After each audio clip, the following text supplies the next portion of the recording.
DS Diving. We're here at Rehabbin. It is October 11th, I believe. No, it's the 12th.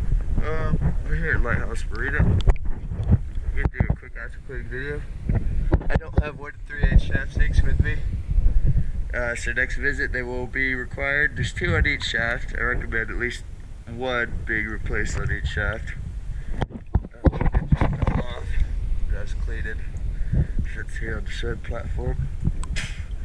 And it also has R4s on the rudders that are probably going to need replaced next visit as well.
DS Diving, thank you very much.